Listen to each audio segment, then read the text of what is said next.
Welcome to Backstage with Geoffrey Morrissey. I'm your host, Geoffrey Morrissey. More importantly, we're backstage at the Royale being joined by Butch Walker. Butch, how are you today? I'm good, man. Just getting my socks and shoes off and getting myself comfortable for you. There you go. Nice, nice. Well, make yourself at home. We did invade your dressing room after all. It's okay. It's a very dark, lonely place, so we're livening it up. There you go. Nice, nice. Well, I caught you a little bit earlier this summer at Newport Folk when you were doing sort of like a musical review there. It was very interesting. So for our fans that don't know, how did that whole thing come together and what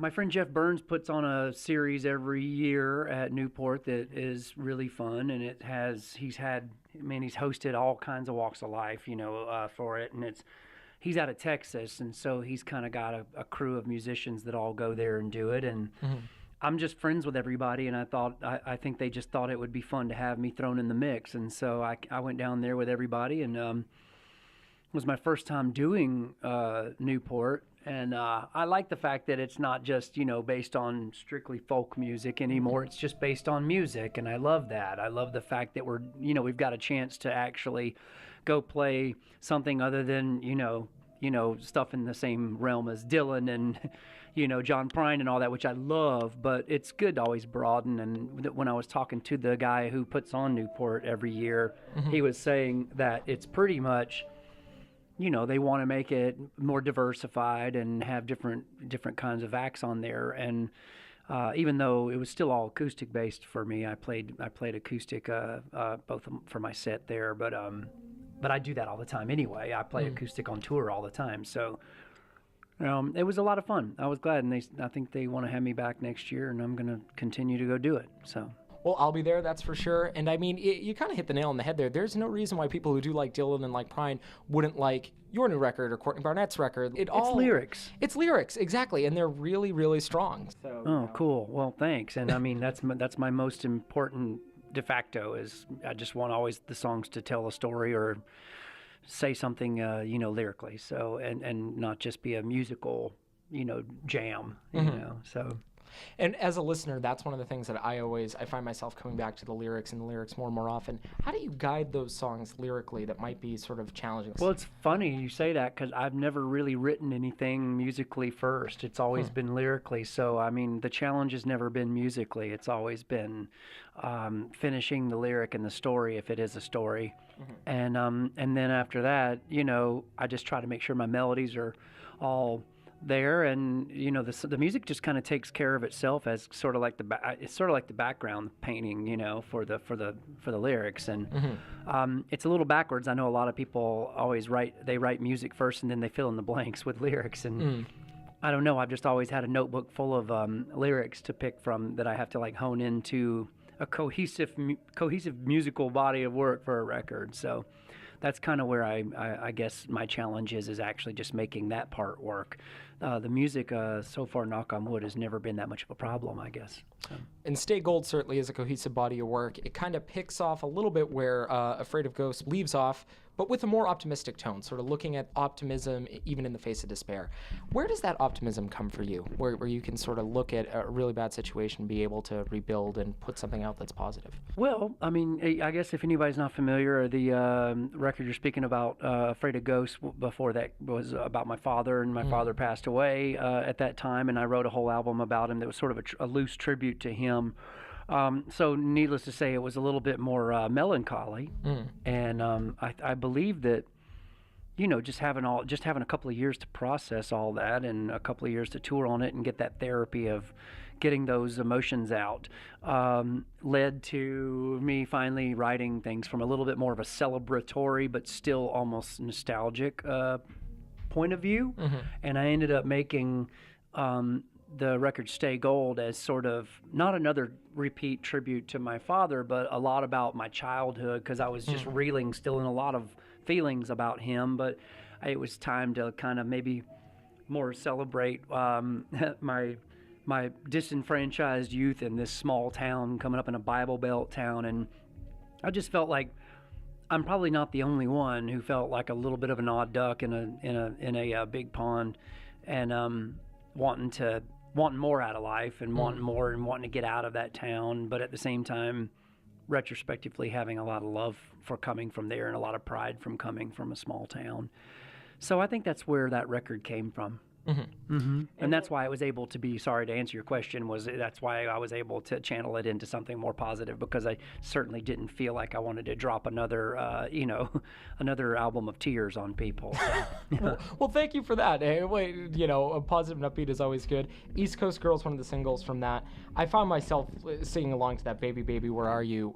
Even first time I heard it, like by the second time it came around, it was in my brain. Oh, good. In that catchiness, being able to write like a catchy song or a catchy hook, how much practice did that take you to be able to do? Was that something that came naturally, if that makes sense? Well, no, it makes sense. I guess to me, I grew up on the radio, in that small town where when I was listening to the radio, hooks and refined 3-minute songs were the normal for me. So I guess that structure is in my DNA, I guess, whenever I write, just because I can't help it. I can't help but the fact that growing up on a diet of everything from the Beatles to Tom Petty to, you name it, that was on the radio, even way more pop stuff on the radio.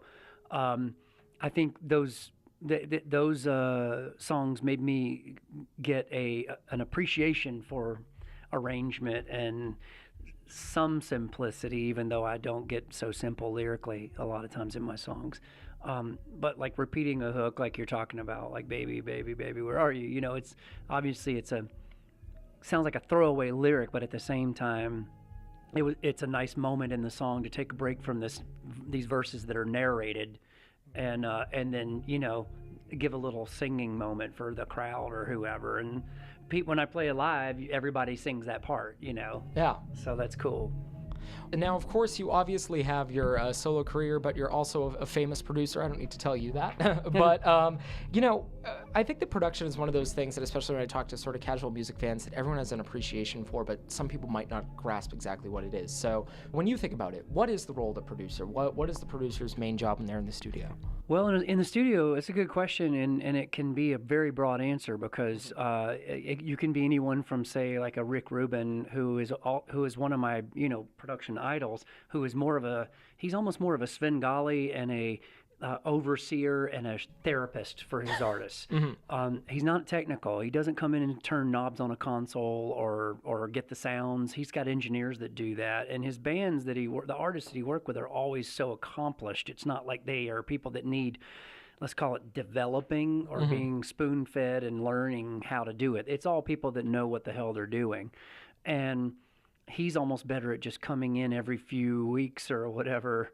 At least I've heard it's every few weeks, not every few days, but maybe it's every few days too, where he'll listen and go like, no, that's not right. I don't know why it's not right, but it's not right. And then when he says it's right, and he's usually right.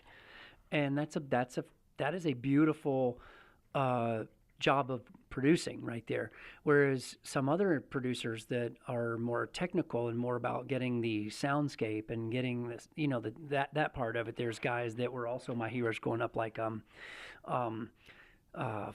Flood, the producer Flood, and the producer Brian Eno. These guys who did a lot of records for bands like Roxy Music and Yes and Trevor Horn. These are all guys that could sit there and literally program every machine in there and EQ and compress every signal and every sound and put a mic in front of everything and make this beautiful sound and make a record. And then you got people like Quincy Jones, who were probably not so much the knob twiddlers, but they were very, very, very, they were so great at the arrangement and the song. And he would literally sit in the back of a taxi cab on the way to the session writing out horn charts by memory on staff paper, on blank staff paper, and come there and go like, okay, here's what you're playing on the chart on the song today. Wow. And that's, to me, there's just so, and Prince is also one of my idols that I know people don't make a parallel connection to my music with that, but that's okay. I grew up on him just as much as I grew up on anything else, like Tom Petty or whoever, or Bruce Springsteen. But Prince was one of those that's the kind of producer I liked, who was all-encompassing. He did everything. He literally was the only person in the studio with a microphone in front of the console when he made his records. And he would record it all. He would pretty much mix it, too, and write it and sing it and play most of the instruments. And I think out of necessity, I had to learn that when I was young because I didn't have people in my town that had shared a common bond or were allowed to because it was kind of a Bible Belt town and rock and roll wasn't. It was a little bit footloose, like the movie. And so I had to like learn how to do a lot of that stuff myself or I was never going to get to do it. And so I learned how to record on a 4-track cassette recorder as my first like recording. And just taking all those elements I just told you about all make up what a good producer is. But you don't have to do all of them. Well, and I was reading somewhere that you had said one of the things that you love to do with artists in the studio, and one of your main jobs is to make them feel at ease and sort of make sure that it's a comfortable place for them. How do you go about doing that, making sure that someone feels comfortable in your studio, but while also sort of being able to guide when needed? Well, I think just coming from getting to make records when I was a lot younger with outside producers producing me, some of them were great and some of them were not so great and some of them were not good with personalities and also didn't have much of one themselves. And I'm not saying you have to have one, but it helps if you can kind of just blend in with the fabric when you're in the studio with people. And it's not always that way because a lot of people that grow up these like just mentally insane musicians and creators and engineers might have missed out on a lot of social time with others when they were growing up because they were dedicating too much time to that solidarity and solitude and learning their craft. And then all of a sudden you get them in a room full of people, they don't know how to talk to people. They're like rude and they don't know it, or they're like, it's just off-putting and there's no vibe. And I'm not saying that that's makes up it doesn't make up a lot of it, but it makes up some of the DNA of being a producer, I think, of being able to go in the room and go, okay, this is nerve-wracking for you, I know. This is like you feel like your life is on the line when you're making your record. It could be the only record you ever make before you go back to the donut store and you're selling donuts the rest of your life or whatever job it is. And that's sadly the case for a lot of people. So I want that potentially one and only chance they have in the studio to make a record be a great experience and be something they could leave going, man, I had the best time making that record. And sometimes, when you have a good time, it makes the art better. Yeah, well, and you can hear that too. And in preparing for this, I was familiar with some of your work, but then I just went through and I was blown away. Avril Lavigne, Mr. Wives, Frank Turner, Katy Perry. It's all over the map, yeah. It's all over the map, but I guess you don't know it's Butch Walker producing it till you sort of go and take another look at it. Was that ever frustrating for you, not being able to attach your name on it front and center and staying out of the limelight? No, actually, that was very welcomed because I'd come from this like narcissistic profession my whole life of being either the front man or singer or band leader or whatever of whatever I was doing, where it's just me, all about me, and you're making everything about yourself. And it's like, whether you want to or want to admit it.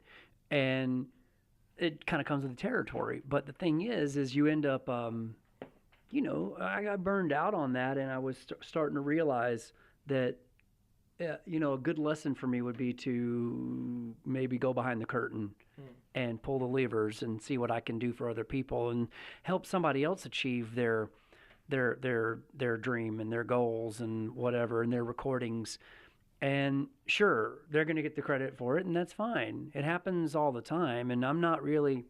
I guess at that point I just wasn't looking for validation anymore. I was just looking to try to step on the other side of the glass and help somebody else maintain, their destiny, I suppose, for lack of a better cliche.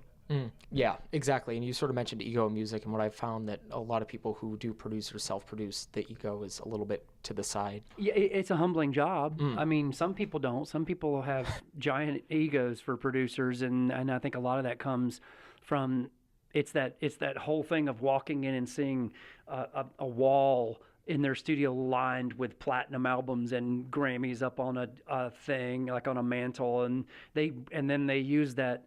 They use it as like, it's such a cliche whenever there's an argument with the artist and the producer in the studio, and then the producer looks at the wall and says, do you see all that on the wall? That's all because of me. Wow. So like, you need to like listen to me because I know what I'm talking about and I know I'm right and blah, blah, blah. And I've heard that more often than not which is one of the reasons I don't hang any plaques I've gotten on my walls, so that I won't point at them and say something stupid like that, because you can't think just because you're musically superior to somebody else, or like have more ability in the field, that you're right about an artist's career, because sometimes, and most of the time, they know what's best.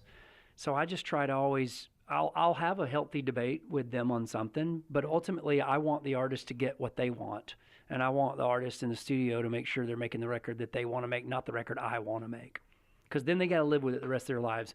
I'll go on and make other records after that. That, like I said earlier, that might be their only record. And if they get done with that record and go, I hate this record, it's not me, this is a product of the producer's idea, not mine, and then that's all they've got to show for it for the rest of their lives, they're going to be so pissed, they're going to be so bummed out, and then they're going to end up taking it out on somebody else, moving forward, and I just think it's not healthy.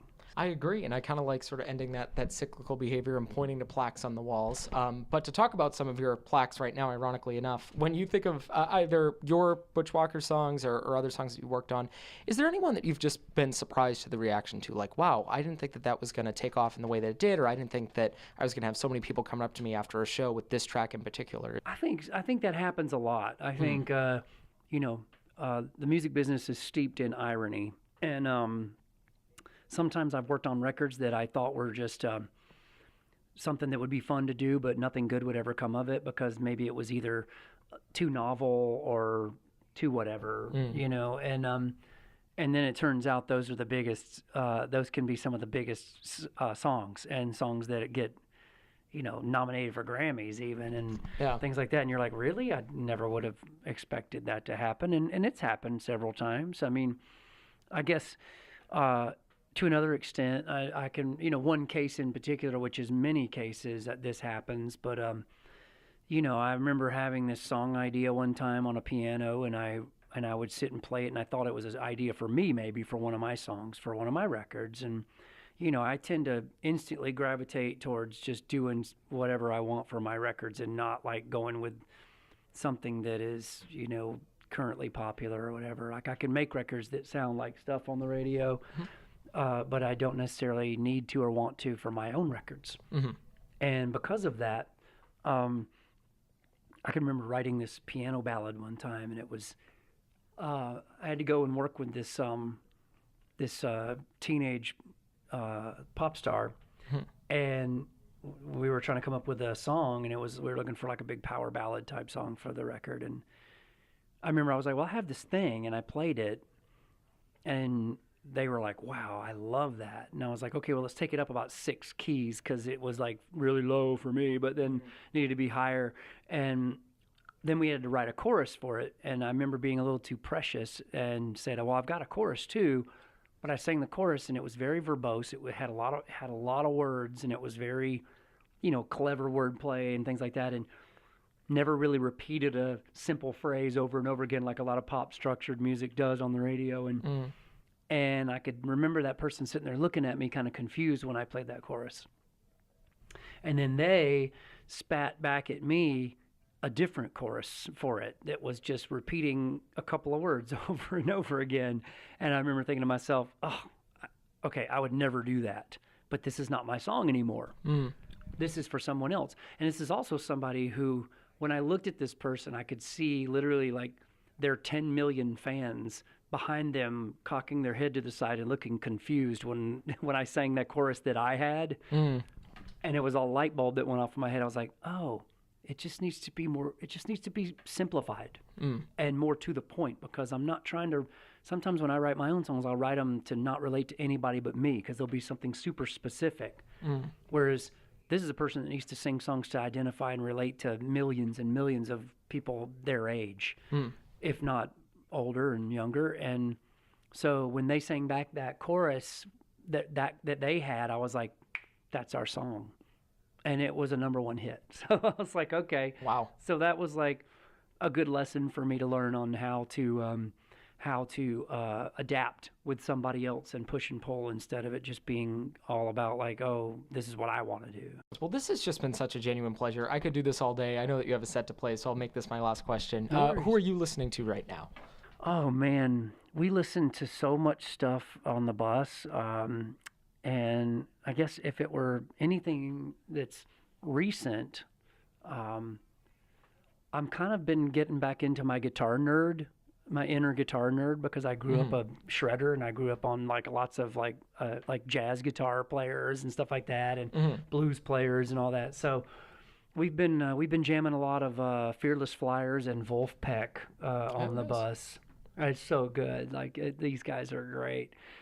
So we've been jamming their records on the bus a lot, because it's just the most insane, prolific musicianship, and that's so fun and fresh right now for me to hear young people doing that, because it's got, I mean, let's face it, it got to the point where laptops pretty much have been taking care of the musical palette for everybody lately, from DJs to pop stars to everything.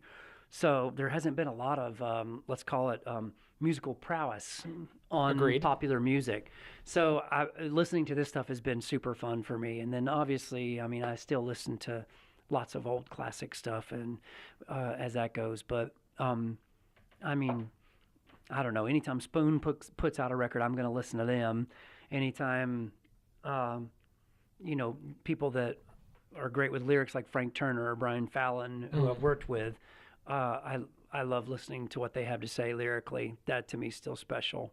I still love the last War on Drugs record. I still listen to that all the time. Call me not late to the party, but still milking it. And if I had my phone in front of me, I could just rattle off a list, because that's where I have to go to my Spotify and say, here's what I'm listening to, because it'll tell you how many hours I spent listening to it too. Well, there you go. And if you haven't spent some time with Stay Gold yet, pick it up right now. It's by Butch Walker. He's been my guest today. Thank you so much for the time, Butch. Thank you very much.